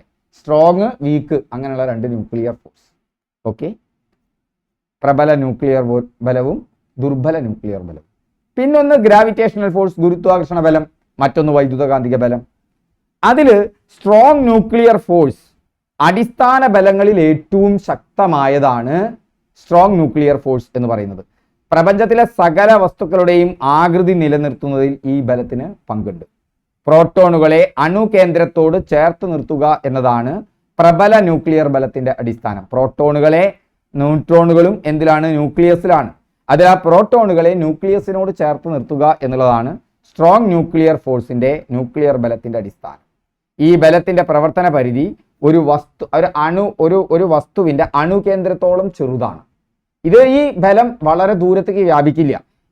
ഏറ്റവും ശക്തമായ ബലമാണ്, പക്ഷേ അത് ഒരു ന്യൂക്ലിയസിന്റെ അത്രയും വ്യാപിക്കുള്ളൂ. ഒരു അണുകേന്ദ്രത്തോളം ചെറുതാണ്, അതിനപ്പുറത്തേക്ക് പോവില്ല അതിന്റെ പ്രവർത്തന പരിധി. ഇനി വീക്ക് ന്യൂക്ലിയർ ഫോഴ്സോ? വീക്ക് ന്യൂക്ലിയർ ഫോഴ്സ് എന്ന് പറഞ്ഞാൽ റേഡിയോ ആക്ടിവിറ്റിക്ക് കാരണം ഈ ബലമാണ്. ഇവരുടെ പ്രവർത്തന ഫലമായിട്ടാണ് സ്ട്രോങ് ന്യൂക്ലിയർ ഫോഴ്സ് പിണ്ഡം കൂടിയ കണങ്ങളായിട്ട് വിഭജിക്കുന്നത്. അത്രമാത്രം അറിഞ്ഞാൽ മതി. ഇനി അടുത്താണ് ഗുരുത്വാകർഷണ ബലം. അടിസ്ഥാന ബലങ്ങളിൽ ഏറ്റവും ദുർബലമാണ്, പക്ഷേ ഇതിന്റെ പരിധി, റേഞ്ച് വളരെ കൂടുതലാണ്. സ്ട്രോങ് ന്യൂക്ലിയർ ഫോഴ്സ് ഏറ്റവും ശക്തമാണ്, പക്ഷെ അതിന്റെ റേഞ്ച് ഒരു അണുകേന്ദ്രത്തോളം ചെറുതാണ്. ആറ്റത്തിന്റെ, ന്യൂക്ലിയസിന്റെ അത്രത്തോളം ചെറുതാണ്. അത്ര വ്യാപ്തി അതിൽ വരുള്ളൂ അതിന്റെ പ്രവർത്തന പരിധി. എന്നാൽ ഗുരുത്വാകർഷണ ബലം അതല്ല, അതിന്റെ റേഞ്ച് വളരെ കൂടുതലാണ്. ഇപ്പൊ ഭൂമി തന്നിലേക്ക് ഏതൊരു വസ്തുവിനെയും ആകർഷിക്കുന്നത് അതിന്റെ ഗുരുത്വാകർഷണ ബലം കൊണ്ടാണ്. പിണ്ഡമുള്ള ഏതൊരു വസ്തുവും പരസ്പരം ആകർഷിക്കും. പിണ്ഡത്തിന് ഭാരം നൽകുന്നതും ഗുരുത്വാകർഷണ മൂലമാണ് എന്നോർക്കുക. അടുത്തത് വൈദ്യുത കാന്തിക ബലം. അപ്പൊ ഗുരുത്വാകർഷണ ബലമാണ് ഏറ്റവും ദുർബല ബലം, പക്ഷെ ഏറ്റവും വലിയ പരിധിയുള്ള, ഏറ്റവും വലിയ റേഞ്ചുള്ള ബലവും ഗുരുത്വാകർഷണ ബലമാണ്. വൈദ്യുത കാന്തിക ബലം, വൈദ്യുത ചാർജുള്ള കണങ്ങൾക്കിടയിൽ അനുഭവപ്പെടുന്ന ബലമാണ് വൈദ്യുത കാന്തിക ബലം. ആറ്റത്തിനകത്തെ കണങ്ങൾ പരസ്പരം വൈദ്യുത കാന്തിക ബലം പ്രയോഗിക്കുന്നുണ്ട്. കാരണം ആറ്റത്തിലുള്ള കണങ്ങളിൽ ഇലക്ട്രോണും പ്രോട്ടോണും ചാർജുള്ളതാണ്. അപ്പോൾ ചാർജുള്ള കണങ്ങൾക്കിടയിലുള്ള ബലമാണ് വൈദ്യുത കാന്തിക ബലം. ആറ്റത്തിനുള്ളിലെ പ്രോട്ടോണുകൾ ഇലക്ട്രോണുകളെ ആകർഷിച്ചാണ് ന്യൂക്ലിയസിനുള്ളിൽ അവയുടെ സ്ഥിരത. മനുഷ്യന് എല്ലാ ശബ്ദങ്ങളും കേൾക്കാൻ കഴിയില്ല അല്ലേ? ഇപ്പം ആനയൊക്കെ ചില ശബ്ദങ്ങൾ, നമ്മളെക്കാൾ ശബ്ദങ്ങൾ കേൾക്കാൻ പറ്റുന്ന ആളാണ് ആന. മനുഷ്യന്റെ ശ്രവണ പരിധി 20 ഹെർട്സ് മുതൽ 20,000 ഹെർട്സ് വരെയാണ്. മനുഷ്യന്റെ ശ്രവണ പരിധി 20 ഹെർട്സ് മുതൽ 20,000 ഹെർട്സ് വരെയാണ്. അപ്പം നാട്ടു എന്നുള്ളത് പഴയ കാലത്ത് വന്നൊരു ചോദ്യമാണ്, ഞാൻ അവിടേക്ക് പോകുന്നില്ല. മറ്റൊരു ചോദ്യം നോക്കുക. ഈ ചോദ്യം പ്രസക്തമാണ്, ഞാൻ ഒന്ന് മാറ്റിയതാണ്. 2025 ഹരിവരാസനം പുരസ്കാരം പടുത്തു വന്നു. അത് ഈ പരീക്ഷയ്ക്ക് വന്നിട്ടില്ലെങ്കിലും ഇനിയുള്ള പരീക്ഷയ്ക്ക് വരും. അത് ആലപ്പി രംഗനാഥാണ്. ഹരിവരാസനം പുരസ്കാരത്തിന് അർഹനായത്, 2025 ഹരിവരാസനം പുരസ്കാരത്തിന് അർഹനായത് കൈതപ്രം ദാമോദരൻ നമ്പൂതിരിയാണ് കേട്ടോ. ആരാണ്? കൈതപ്രം ദാമോദരൻ നമ്പൂതിരി. ഇപ്പടുത്താണ് വന്നത്. പക്ഷെ പരീക്ഷയ്ക്ക് വരിക 2024 ഹരിവരാസനമായിരിക്കും. PK വീരമണിദാസാണ്. 2024 PK വീരമണിദാസ്, 2025 കൈതപ്രം നമ്പൂതിരി. അടുത്ത ചോദ്യത്തിലേക്ക് പോകാം. അടുത്ത ചോദ്യത്തിലേക്ക് പോകുന്നതിന് മുമ്പായിട്ട് വിൻഡോ എച്ചുവിന് എന്തുണ്ട്? വിൻഡോ എച്ചു നിങ്ങൾക്ക് പെയ്ഡ് ക്ലാസ്സുകളും ഇതുപോലെ നൽകുന്നുണ്ട്. ഇപ്പോൾ അസിസ്റ്റൻറ്റ് സെയിൽസ്മാൻ ഒക്കെ വന്നിട്ടുണ്ട്. ഇപ്പം 10th ലെവൽ മുഴുവൻ എക്സാമുകൾക്കും പ്രിപ്പയർ ചെയ്യാം. അതായത് assistant salesman, village field assistant ഒക്കെ വരാൻ പോകുന്നുണ്ട്. അസിസ്റ്റന്റ് പ്രിസൺ ഓഫീസർ വരാൻ പോകുന്നുണ്ട്. ബീവറേജസ് LDC വരാൻ പോകുന്നുണ്ട്. LGS various company corporation. എന്തിനാണ് നിങ്ങൾക്ക് വ്യത്യസ്ത കോഴ്സുകൾ? ഏറെക്കുറെ സമാനമായ സിലബസ് ആണ്. ഒരു 5-10% മാത്രമാണ് ചെറിയ വ്യത്യാസം. അതടക്കം പഠിച്ചു പോകാം. Complete course, recorded video classes, ആഴ്ചയിൽ ഒരിക്കൽ നമുക്ക് ലൈവായി ഇരുന്ന് കാണാം, നിങ്ങളുടെ പ്രശ്നങ്ങൾ ചർച്ച ചെയ്യാം. Daily exams, daily learning plan, full video ക്ലാസ്സുകൾ, മോക്ക് ടെസ്റ്റുകൾ, അതിൻ്റെ PDF നോട്ട്സ്, ഇതെല്ലാം അടങ്ങിയ ക്ലാസ്സിന്, അതുപോലെ തന്നെ റെഗുലറായിട്ട് നിങ്ങളോട് അപ്ഡേറ്റ് തരുന്ന വാട്സപ്പ് ഗ്രൂപ്പ്, ഇതെല്ലാം അടങ്ങിയ കോഴ്സിന് റീസണബിൾ പ്രൈസ് 499 രൂപ. നിങ്ങൾക്കൊരു സർക്കാർ ജോലി 2025 നേടാൻ ആവശ്യമായ എല്ലാ വിഭവങ്ങളും 10th ലെവൽ എക്സാമിനുള്ള കംപ്ലീറ്റ് കോഴ്സ് വെറും 499 രൂപയ്ക്ക് ലഭിക്കും. ലിങ്ക് താഴെയുണ്ട്, നിങ്ങൾക്ക് നേരിട്ട് പേ ചെയ്ത് ചേരാം.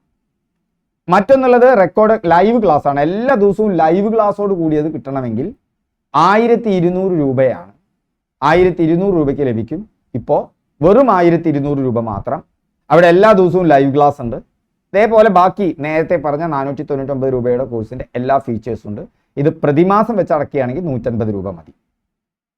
മറ്റൊന്ന് നിങ്ങൾക്ക് ഉള്ളത്, നിങ്ങൾ പഠിക്കുന്നുണ്ടോ എന്ന് അങ്ങോട്ട് ചോദിച്ച്, നിങ്ങളെ നിരന്തരം നിങ്ങളോട് ചോദിച്ച് നിങ്ങളുടെ ദൗർബല്യങ്ങൾ എന്താണ്, ഇപ്പോൾ ഡേ 1 മുതൽ ഡേ 10 വരെ 10 ദിവസമായ നിങ്ങൾ പഠിച്ചിട്ടില്ലെങ്കിൽ, അത് ആ ഡേ 10 എക്സാം കംപ്ലീറ്റ് ചെയ്തിട്ടില്ലെങ്കിൽ, റിവിഷൻ എക്സാം കംപ്ലീറ്റ് ചെയ്തിട്ട് ഡേ 11 എത്തിയോ, അതുപോലെ നിങ്ങൾ പഠിച്ചിട്ടുണ്ടോ എന്ന് കൃത്യമായി ഞങ്ങൾ ടെസ്റ്റ് തന്നിട്ട് പരിശോധിക്കുന്ന, എന്നിട്ട് ആ കൃത്യമായ സമയ ഇടവേളകളിൽ നിങ്ങളെ റിവിഷൻ ചെയ്യിപ്പിക്കുന്ന, അതിന് നിങ്ങൾക്ക് പഠനശീലം ഉണ്ടാക്കി തരുന്ന, നിങ്ങൾക്ക് മെമ്മറി ടെക്നിക്കുകൾ പറഞ്ഞു തരുന്ന, അങ്ങനെ എല്ലാ സംവിധാനങ്ങളുമുള്ള നമ്മുടെ കോഴ്സിന് ഇപ്പോൾ 4999 രൂപ മാത്രമാണ്.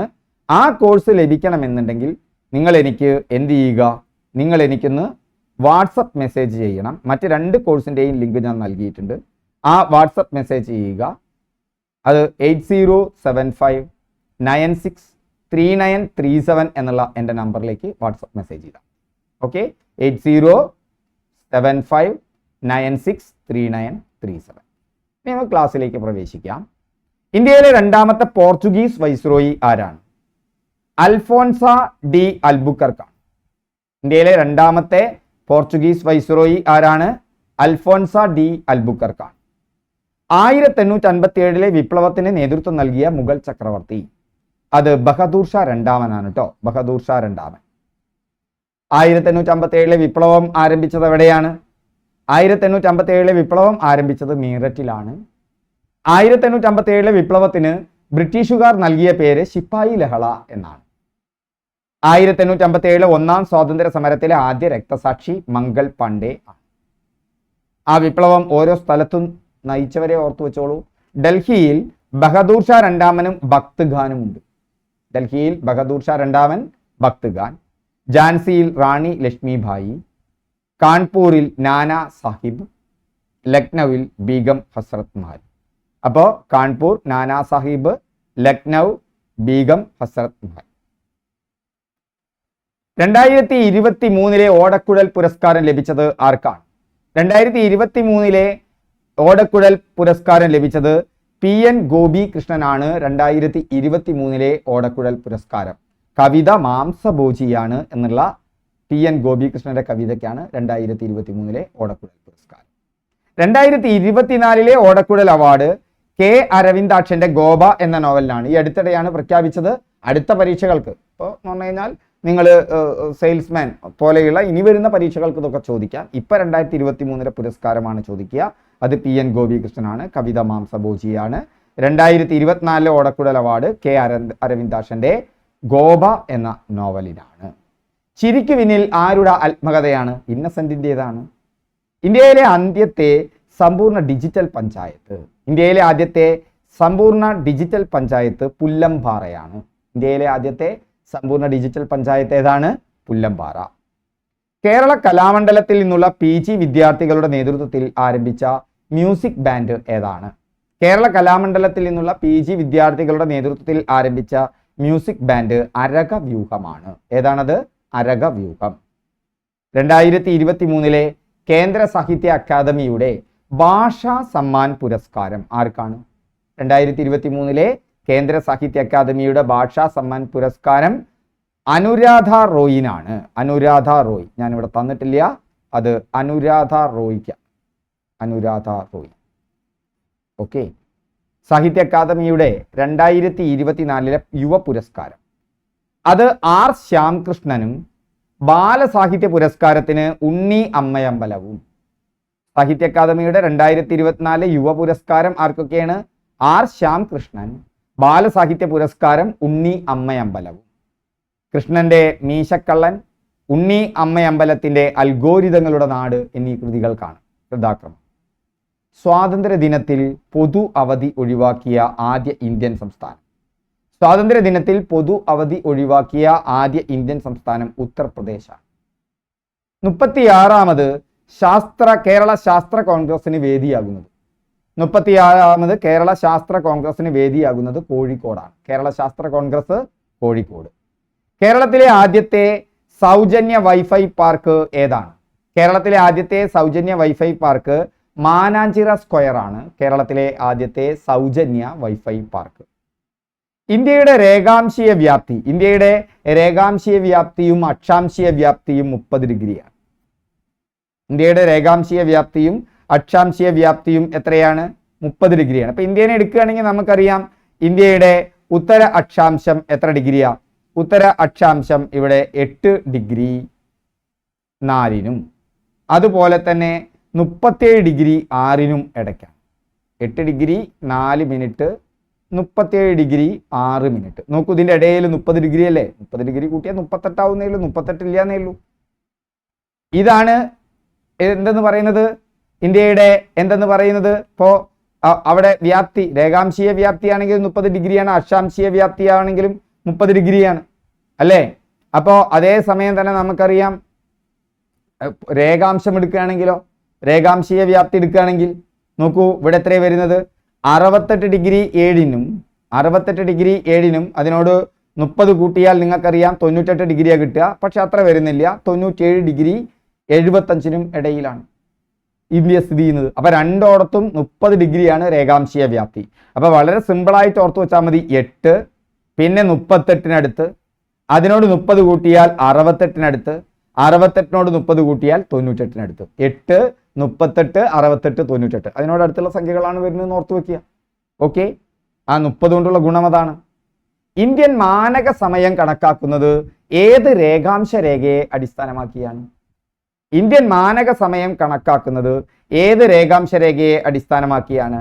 ഇന്ത്യൻ മാനക സമയം കണക്കാക്കുന്നത് 82 ഡിഗ്രി 30 മിനിറ്റ് പൂർവ്വ രേഖാംശത്തെ അടിസ്ഥാനമാക്കിയാണ്. ഇന്ത്യൻ മാനക സമയം 82 ഡിഗ്രി 30 മിനിറ്റ് പൂർവ്വ രേഖാംശം. എന്താണ് ഈ പ്രാദേശിക സമയം എന്ന് പറയുന്നത്? ഓരോ പ്രദേശത്തും സൂര്യൻ തലയ്ക്ക് മുകളിലെത്തുമ്പോൾ ഉച്ചയ്ക്ക് 12 മണിയായി കണക്കാക്കുന്നു. ഇതിനെയാണ് ആ സ്ഥലത്തെ പ്രാദേശിക സമയം എന്ന് പറയുന്നത്. അപ്പം പ്രാദേശിക സമയം എന്ന് പറയുന്നത് സൂര്യൻ നമ്മുടെ തലയ്ക്ക് മുകളിലെത്തുമ്പോൾ ആ സമയത്തെ 12 മണിയാക്കി കണക്കാക്കും. ഓരോ രാജ്യത്തിനും പൊതുവിൽ ബാധകമാകുന്ന ഒരു സമയം പരിഗണിക്കേണ്ടത് ആധുനിക കാലഘട്ടത്തിന്റെ ആവശ്യമാണ് അല്ലേ? അതല്ലെങ്കിൽ ഓരോ സമയത്തും ഓരോ പ്രാദേശിക സമയമാവും. ഇന്ത്യയിൽ തന്നെ പല പ്രാദേശിക സമയം കിട്ടും. അപ്പോൾ ഒരു മാനക സമയം ഇന്ത്യക്ക് മൊത്തമായിട്ട്. അതിനാൽ ഓരോ രാജ്യത്തിൻ്റെയും മധ്യഭാഗത്തു കൂടി കടന്നു പോകുന്ന ഒരു രേഖാംശ രേഖയെ മാനക രേഖാംശമായി കണക്കാക്കും. നമ്മൾ നേരത്തെ പറഞ്ഞ 68-നും 98-നും ഏകദേശം നടുവിൽ കിടക്കുന്നത് എന്ന് പറയുന്നത് 87 ഓക്കെ, അതുകൊണ്ടാണ് അവിടെ എടുക്കുന്നത്. യെസ്, അപ്പോൾ ഇതാണ് മാനക സമയം. 0 ഡിഗ്രി രേഖാംശ രേഖ ഗ്രീൻവിച്ച് രേഖ എന്നറിയപ്പെടുന്നു. അപ്പോൾ രാജ്യത്ത് പൊതുവായി സമയം കണക്കുന്നത് അതിൻ്റെ മധ്യത്തിലൂടെ കടന്നു പോകുന്ന രേഖാംശ രേഖയെ അടിസ്ഥാനമാക്കിയായിരിക്കും. ആ രേഖാംശ രേഖ കടന്നു പോകുന്ന സ്ഥലത്തെ സമയമാണ്, പ്രാദേശിക സമയമാണ് ആ രാജ്യത്തിൻ്റെ മാനക സമയം എന്നറിയപ്പെടുന്നത്. സിമ്പിൾ ആണല്ലോ. ഗ്രീനിച്ച് സമയം എന്ന് പറഞ്ഞാൽ 0 ഡിഗ്രി രേഖാംശ രേഖ. ഇത് ഇംഗ്ലണ്ടിലെ റോയൽ ബ്രിട്ടീഷ് വാന നിരീക്ഷണശാല സ്ഥിതി ചെയ്യുന്ന ഗ്രീനിച്ച് എന്ന സ്ഥലത്തു കൂടി കടന്നു പോകുന്നതിനാലാണ് ഇതിന് ഗ്രീനിച്ച് രേഖ എന്ന് പറയപ്പെടുന്നത്. ഇതിന് പ്രൈം മെറിഡിയൻ എന്നും അറിയപ്പെടും. ഗ്രീൻവിച്ച് രേഖയിലെ പ്രാദേശിക സമയമാണ് ഗ്രീൻവിച്ച് സമയം. ഭൂമിയുടെ ഭ്രമണഫലമായുണ്ടാകുന്ന പ്രതിഭാസമാണ് സമയമേഖല. ഭൂമിയുടെ പടിഞ്ഞാറ് നിന്നും കിഴക്കോട്ടുമുള്ള ഓരോ ഭ്രമണത്തിനും 24 മണിക്കൂർ എടുക്കുന്നു. ഭൂമി പടിഞ്ഞാറ് നിന്ന് കിഴക്കോട്ടാണ് ഭ്രമണം ചെയ്യുന്നത്. ആ പടിഞ്ഞാറ് നിന്ന് കിഴക്കോട്ട് ഭ്രമണം ചെയ്യാൻ എത്ര എടുക്കുന്നു? ഒരു ചുറ്റാൻ ഒന്ന് സ്വയം തിരിയാൻ 24 മണിക്കൂർ എടുക്കുന്നു. ഒരു സ്വയം തിരിയാൻ എന്ന് പറഞ്ഞാൽ 360 ഡിഗ്രിയാണ്. അപ്പോൾ ഓരോ മണിക്കൂറിനും എത്ര വരും? 360നെ 24 കൊണ്ട് ഹരിച്ചാൽ 15 ഡിഗ്രി വരും അല്ലേ? ഇങ്ങനെ കണക്കാക്കിയാൽ 15 ഡിഗ്രി ഇടവിട്ടുള്ള 24 സമയമേഖലകൾ നമുക്ക് കണക്കാക്കാൻ പറ്റും. സമയമേഖലകളുടെ നിർണയത്തിന് അടിസ്ഥാന രേഖയായി പരിഗണിച്ചിട്ടുള്ളത് ഗ്രീൻവിച്ച് രേഖയാണ്. ഈ രേഖയിൽ നിന്ന് കിഴക്കോട്ട് പോകും തോറും 1 ഡിഗ്രിക്ക് 4 മിനിറ്റ് എന്ന ക്രമത്തിൽ സമയക്കൂടുതലും പടിഞ്ഞാറോട്ട് പോകും തോറും 1 ഡിഗ്രിക്ക് അത്ര തന്നെ സമയക്കുറവും 4 മിനിറ്റ് സമയക്കുറവും നൽകും. അതായത് ഗ്രീൻവിച്ച് രേഖയിൽ നിന്ന് കിഴക്കോട്ട് പോകും തോറും എന്ത് ചെയ്യുന്നു? 1 ഡിഗ്രിക്ക് 4 മിനിറ്റ് എന്നുള്ള സമയക്രമം കൂടുന്നു. അതുപോലെ തന്നെ പടിഞ്ഞാറോട്ട് പോകും തോറും അത്ര തന്നെ സമയക്കുറവും അനുഭവപ്പെടും. ഓർത്തിരിക്കുക. ഇന്ത്യൻ മാനക സമയം. ഇന്ത്യയുടെ രേഖാംശ വ്യാപ്തി 68-97 ഡിഗ്രിക്കിടയിലാണല്ലോ. അതായത് 30 ഡിഗ്രിയാണ് ഇതിന്റെ രേഖാംശ വ്യാപ്തി.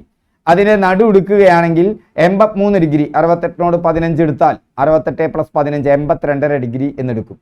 ഈ 82.5 ഡിഗ്രി കിഴക്ക് രേഖാംശത്തെ മാനക രേഖാംശമായി പരിഗണിക്കുന്നു. ഓർക്കുക, ഗ്രീൻവിച്ച് സമയവും ഇന്ത്യൻ സമയവും തമ്മിലുള്ള വ്യത്യാസം 5.5 മണിക്കൂറാണ്. അതായത് ഇന്ത്യൻ സമയം ഗ്രീൻവിച്ച് സമയത്തേക്കാൾ 5.5 മണിക്കൂർ എവിടെയായിരിക്കും? മുന്നിലായിരിക്കുമോ പിന്നിലായിരിക്കുമോ? എന്താ അതിന് നോക്കേണ്ടത്? കിഴക്കോട്ട് പോകും തോറും സമയം എന്ത് ചെയ്യുന്നു? കൂടുന്നു. സമയം കൂടുതലാണ്. അപ്പൊ കൂടുതലാണെന്ന് മനസ്സിലായോ? അതോ കുറവാണോ? ഇപ്പൊ കൺഫ്യൂഷൻ മനസ്സിലായോ? ഓക്കെ. ഇന്ത്യൻ മുഴുവൻ ഉപയോഗിക്കുന്ന സമയമേഖലയാണിത്. ഗ്രീൻവിച്ച് സമയത്തിൽ നിന്നും 5.5 മണിക്കൂർ കൂടുതലാണ്. കാരണം കിഴക്കോട്ടാണ്, കിഴക്ക് രേഖാംശമാണ് 82.5 ഡിഗ്രി അല്ലേ?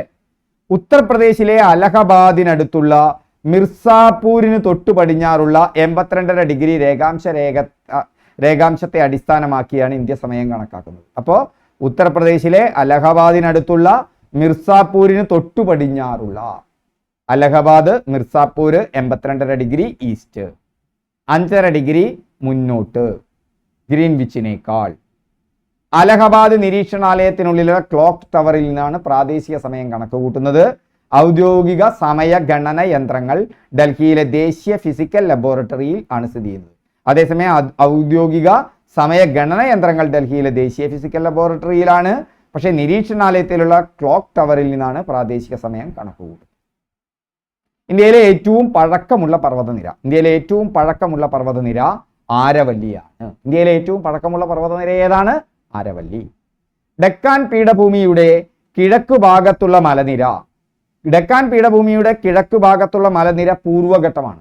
ഡെക്കാൻ പീഠഭൂമിയുടെ കിഴക്ക് ഭാഗത്തുള്ള മലനിര ഏതാണ്? പൂർവ്വഘട്ടം. ഡെക്കാൻ പീഠഭൂമി നമുക്കറിയാം ത്രികോണാകൃതിയിലുള്ളതാണ്.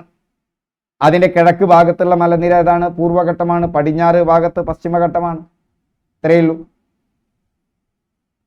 ഇന്ത്യയെ വടക്കേ ഇന്ത്യ എന്നും തെക്കേ ഇന്ത്യ എന്നും വിഭജിക്കുന്ന പർവ്വതനിര ഏതാണ്?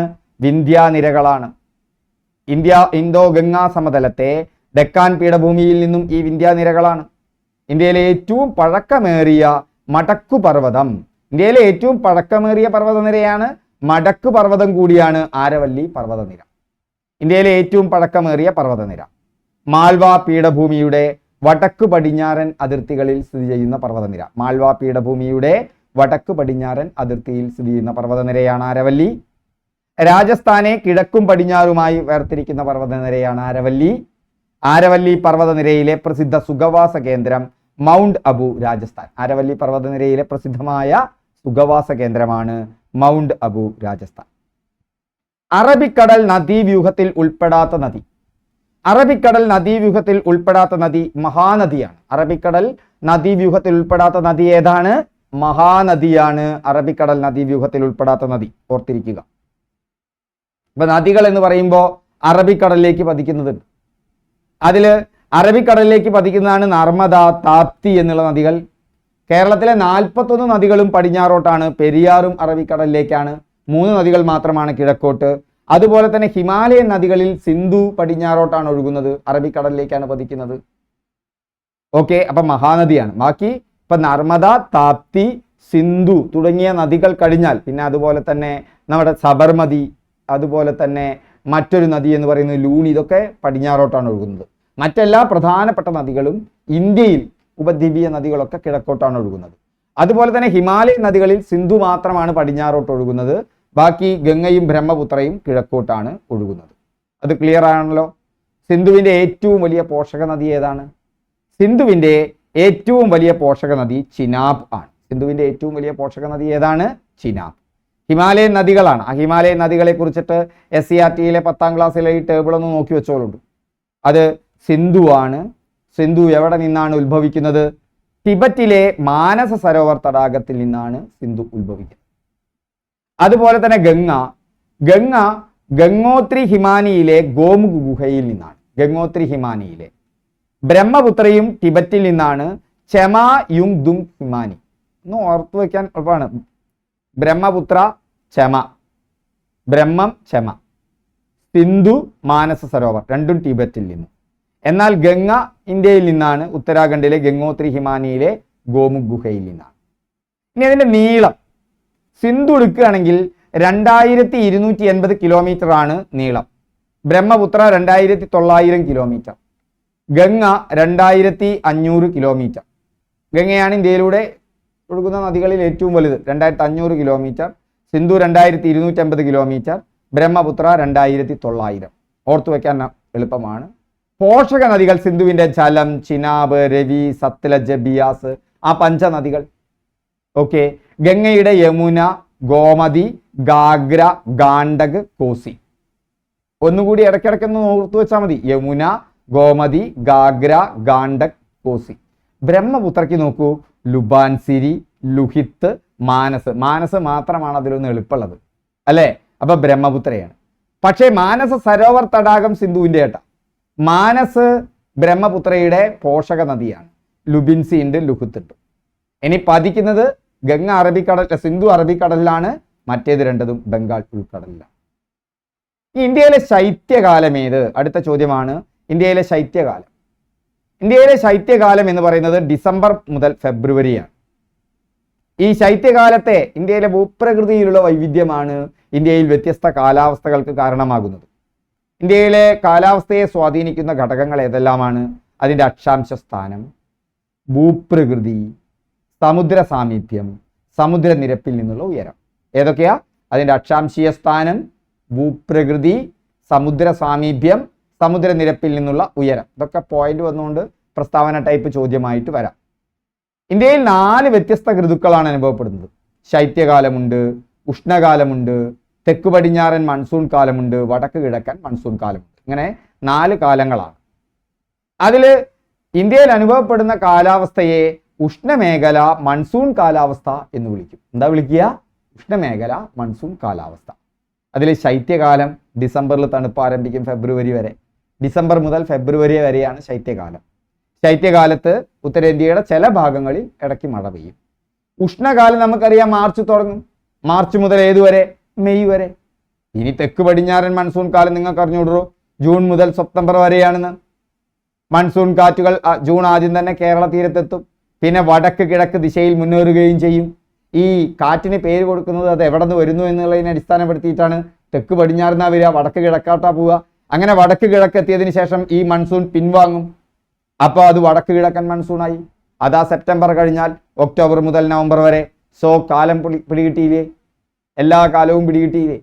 അതായത് ഇപ്പോൾ നമുക്ക് ഇവിടുന്ന് തുടങ്ങാം. വടക്ക് കിഴക്കൻ മൺസൂൺ ആണെങ്കിൽ ഒക്ടോബർ മുതൽ നവംബർ വരെ. ഡിസംബറിൽ തണുപ്പായി, ഡിസംബർ മുതൽ ഫെബ്രുവരി വരെ ശൈത്യകാലം.